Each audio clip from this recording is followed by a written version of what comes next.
नमस्कार विद्यार्थी मित्रांनो, डॉक्टर सुशील स्पॉटलाइट या आपल्या यूट्यूब चॅनलवर तुमचं सर्वांचं स्वागत आहे. या लेक्चरमध्ये आपण जाणून घेणार आहोत डिफेन्सबद्दल. डिफेन्समधलं CAPF जे आहे, central arm police forces, paramilitary force पण त्याला म्हटलं जातं. तर CAPFमधल्या वेगवेगळ्या ज्या फोर्सेस आहेत त्याच्याबद्दल आपण जाणून घेऊयात. कारण पुलवामा अटॅकमध्ये CAPFचा सरळ त्यांच्यावरच अटॅक झाला होता. त्याच्यानंतर त्यांचं मग पेन्शन संबंधीचं जे एज आहे ते पेन्शनचा इश्यू होता, सुट्ट्यांचा इश्यू होता, असं ते वेगवेगळ्या याच्याने चर्चेत होतं. तर आपण त्या सगळ्यांबद्दल जाणून घेऊया. तत्पूर्वी हे आपलं टेलिग्राम चॅनल आहे आणि फेसबुकवर ह्याच नावाचा आपला ग्रुप आहे, हा ना. तसा एक टेलिग्रामवर पण एक ग्रुप आहे आपला, स्पॉटलाइट रायटिंग फोरम, ज्याच्यात विद्यार्थी वेगवेगळे चर्चा वगैरे करत असतात. तर तोही तुम्ही जॉईन करू शकता. त्याच्यानंतर आता होम मिनिस्ट्रीने काय केलेलं आहे की रिटायरमेंट एज जे आहे ते 60 केलेलं आहे सेंट्रल आर्म पोलीस फोर्सेसचं. CAPFबद्दल ते एक लक्षात ठेवा. त्याच्यामुळे पण हे न्यूजमध्ये होतं. हे सगळं जे येतं ते होम मिनिस्ट्रीच्या अंडर येतं, हा ना.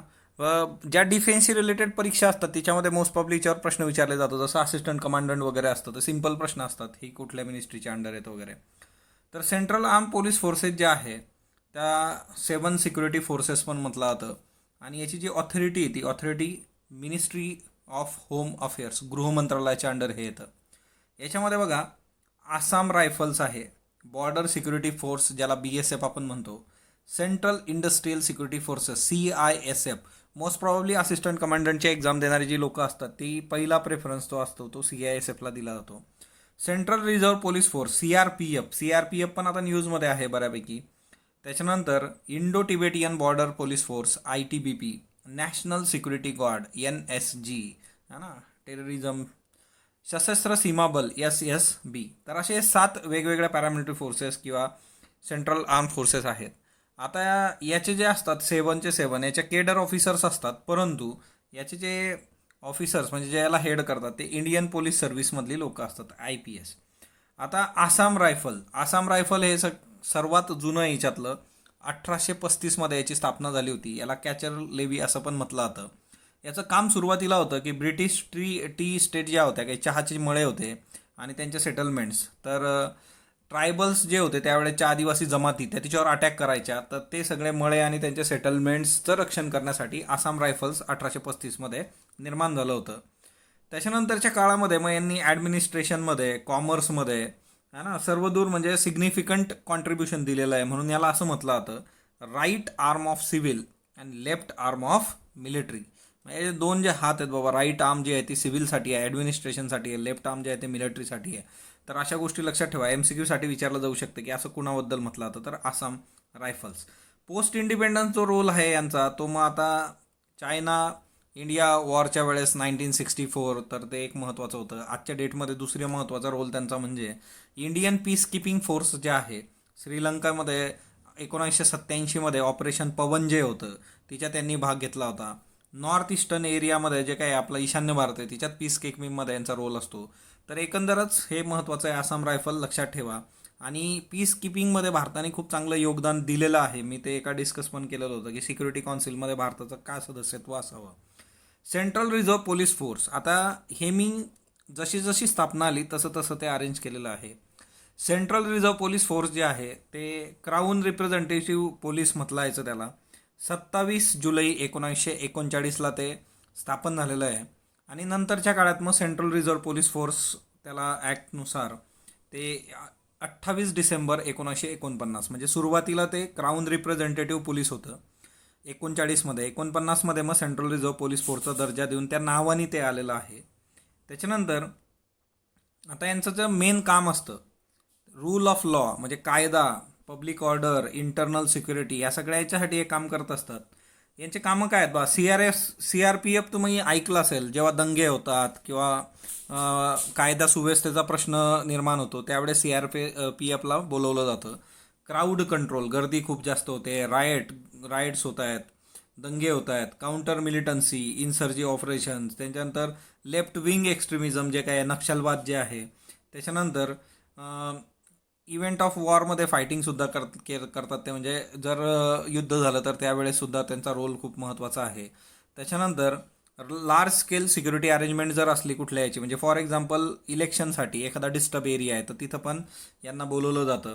त्याच्यानंतर UN पीस कीपिंग मिशनमध्ये पण गव्हर्नमेंटच्या पॉलिसीनुसार ते भाग घेऊ शकतात. रेस्क्यू ऑपरेशन जे काही असतील, relief operation, natural calamities, disaster, जसं आता समजा पूर आला होता, कोल्हापूर सांगली सगळा तो एरिया आहे, मग त्यावेळेसुद्धा CRPFला बोलवलं होतं. तर CRPFचा मेन रोल तुमच्या समोर आहे, लॉ अँड ऑर्डर, कायदा सुव्यवस्था, डिझास्टर मॅनेजमेंट, पीस कीपिंग सगळंच. Indo Tibetan border police force नावातच आहे आता इंडो टिबेटियन. याची जी स्थापना झाली होती ती 24 ऑक्टोबर 1962 झाली होती. आणि सगळ्यात महत्त्वाचं म्हणजे की आता यांची ड्युटी बॉर्डरवर आहे, नावातच आहे बॉर्डर पोलीस फोर्स आहे इंडो टिबेटियन. काराकोरम पास जो आहे लद्दाखमधला, आता हाच एक MCQ झाला तुमचा, काराकोरम पास कुठं असतो, लद्दाख. आणि जेचेपला जो आहे अरुणाचल प्रदेश, हा दुसरा MCQ झाला. जेचेपला कुठं आहे, अरुणाचल प्रदेश. तर तो पूर्ण एरिया कव्हर करतात. हे जवळपास 3488 किलोमीटरचा एरिया आहे चायना बॉर्डरचा. तर हे खूप महत्त्वाचं आहे. बॉर्डर आउटपुट अँड ॲटिट्यूड जवळपास तो म्हणजे 9000 ते 1800-700 मीटर ॲल्टिट्यूडवर हे काम करतात. तर इंडिया चायना बॉर्डरवर, तर ते एक लक्षात ठेवा, ITBP India China border. Okay. आता ही माउंटेन फोर्स आहे स्पेशलाइज. तुम्हाला सांगितलं की हे एवढ्या अल्टिट्यूडवर काम करतायत 9000 ते 1800-1700. मग हिच्यामधले जे ऑफिसर्स असतात तर ते प्रोफेशनली ट्रेन असतात, माउंटेनियर्स असतात, है ना, पहाडावर चढणं उतरणं. त्याच्यानंतर first responder for natural disaster, ITBP जे आहे ते खूप महत्त्वाचं काम करतं. Relief operations across the country. ज्या वेळेस कुठलीही नॅचरल कॅलॅमिटी येते, नैसर्गिक आपत्कालीन स्थिती निर्माण होते, तर सर्वात पहिल्यांदा ITBPला बोलवलं जातं. हे एक लक्षात ठेवा, MCQ करता खूप महत्त्वाचं आहे. CRPFला पण बोलवू शकतात, पण ते पहिल्यांदा नाही. पहिल्यांदा म्हणजे एकतर ही लोक ट्रेन असतात बघा, माउंटेन इकडं तिकडं चढणं उतरणं आणि ते सगळं, तर ITBP हा पहिला कॉल असतो, लक्षात ठेवायचं. सशस्त्र सीमा बल. आता सशस्त्र सीमा बल SSB जे आहे ते स्पेशल सर्व्हिस ब्युरो म्हटलं याचं आधी, आता सशस्त्र सीमा बल म्हटलं आता त्याला. आणि ते आता कन्सिव्ह झालं होतं नोव्हेंबर 1962 आणि क्रिएट केलेलं आहे त्याला मार्च 1963. तर मार्च 1963 ते अस्तित्वात आलेलं आहे. आता यांचं काम असतं की टोटल सिक्युरिटी प्रिपेअर्डनेस, म्हणजे रिमोट बॉर्डर एरियाज जे आहेत आपले, तर त्याच्याकरता रिमोट बॉर्डर एरियाजमध्ये मग आता ते कुठल्या कुठल्या आहेत बघा. SSB कुठं असतं, सशस्त्र सीमा बल. उत्तराखंड आहे, UP आहे, बिहार, वेस्ट बेंगॉल, सिक्कीम, आसाम, अरुणाचल प्रदेश, म्हणजे नॉर्थ ईस्टचा जो पार्ट आहे मेजर तो कव्हर करतं आहे. त्याच्यानंतर दुसरं महत्त्वाचं म्हणजे काय, बॉर्डर एरियातली जी लोकं असतात त्यांच्या पण सिक्युरिटीचा यांच्यावर ती जबाबदारी असते. त्याच्यानंतर ट्रान्स बॉर्डर स्मगलिंग जे काय होतं, क्राईम जे होतात, इलिगल ॲक्टिव्हिटीज ज्या होतात त्याच्यासाठी पण हे रिस्पॉन्सिबल आहेत. त्याच्यानंतर अनऑथराईज एंट्री जी आहे टेरिटरीमध्ये ते पण प्रिव्हेंट करतात हे, है ना, की कुणालाही विदाऊट कागदपत्र किंवा अनऑथराईज कुणी जर इलिगली येत असेल तर त्याला. त्याच्यानंतर सिविक ॲक्शन प्रोग्राम असेल त्याची रिस्पॉन्सिबिलिटी पण यांना दिली जाऊ शकते. त्याच्यानंतर सेंट्रल गव्हर्नमेंट जे आहे की सेंट्रल गव्हर्नमेंटने यांना जर दुसरी कुठली ड्युटी असाईन केली, लॉ अँड ऑर्डरची, काउंटर इन्सर्जी ऑपरेशन असेल, इलेक्शन ड्युटी असेल, तर तेही करू शकतात. पण सशस्त्र सीमा बलाचा सगळ्यात महत्त्वाचा जो इश्यू आहे त्याचं नावच आहे सीमा बल, बॉर्डर, आणि ती नॉर्थ ईस्टची बॉर्डर आहे ती तुमच्या समोर आहे. त्याचबरोबर बाकीच्या गोष्टी पण हे करतात, तर ते एक लक्षात ठेवा. त्याच्यानंतर बॉर्डर सिक्युरिटी फोर्स. ओके. आता बॉर्डर सिक्युरिटी फोर्स जी आहे ती 1 डिसेंबर 1965 याची स्थापना झाली होती. आणि पाकिस्तान आणि बांगलादेश त्या बॉर्डरवर असतात हे बॉर्डर सिक्युरिटी फोर्स. त्यांचं कामच आहे पाकिस्तान बांगलादेश बॉर्डर. ओके.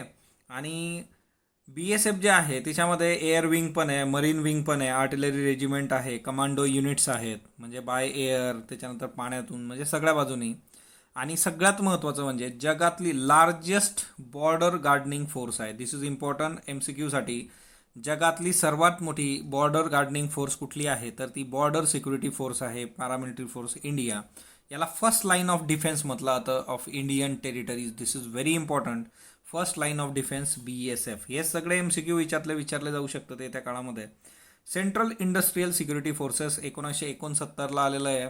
आणि याचं काम असतं की ज्या पब्लिक सेक्टर अंडरटेकिंग आहेत आपल्या गव्हर्नमेंटच्या ज्या काही कंपन्या आहेत त्यांचं रक्षण करणं हे यांचं काम असतं, त्याची सिक्युरिटी. ओके.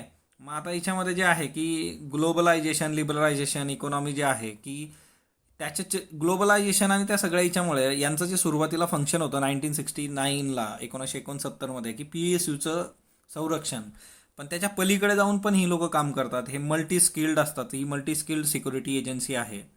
आणि त्याच्यामुळे इन्फ्रास्ट्रक्चर इन्स्टॉलेशन जर करायचं असलं डायव्हर्स एरियामध्ये तर तेही हे करतात. म्हणजे तुम्ही असं ऐकलं असेल बा की 40 दिवसामध्ये पूल उभारला वगैरे त्या पद्धतीने.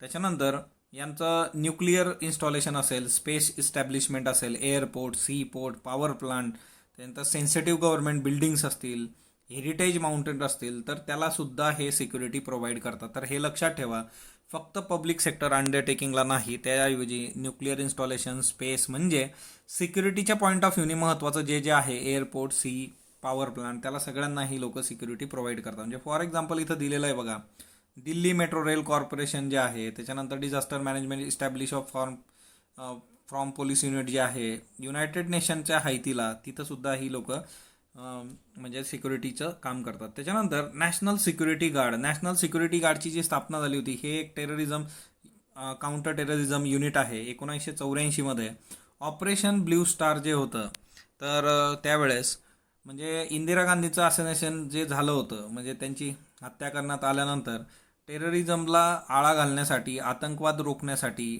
NSG जे आहे नॅशनल सिक्युरिटी गार्ड ते फ्रेम करण्यात आलं. त्याच्यानंतर फॉर्मली जर तुम्ही बघितलं तर 1986मध्ये ॲक्ट ऑफ पार्लमेंट म्हणजे स्टॅट्युटरी याच्यानी कायद्याने ते आलेलं आहे.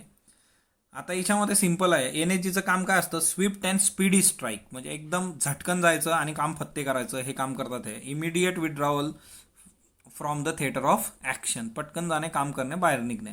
नॅशनल सिक्युरिटी गार्ड याचा स्पेसिफिक जो रोल असतो तो ऑल फॅसेट्स ऑफ टेररिझम, भारतातल्या कुठल्याही पार्टमध्ये आतंकवादी ॲक्टिव्हिटी झाली तर तिथं हे काम करू शकतात as a federal contingency force, आणि ते त्यांना अधिकार असतात त्या पद्धतीचे.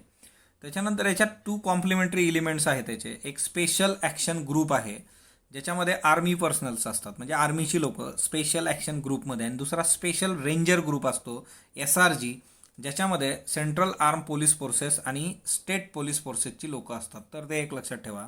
म्हणजे याच्यामध्ये NSGमध्ये स्पेशल ॲक्शन ग्रुपमध्ये फक्त आर्मीची लोक असतात आणि स्पेशल रेंजरमध्ये स्टेट पोलीस फोर्सेस आणि सेंट्रल आर्म फोर्सेसचे पण लोक असतात. तर हे सगळ्या 7 महत्त्वाच्या पॅरामिलिटरी फोर्सेस होत्या. या परीक्षेत विचारल्या जाऊ शकतात. स्पॉटलाईटला लाईक करा, शेअर करा, सबस्क्राईब करा. धन्यवाद विद्यार्थी मित्रांनो.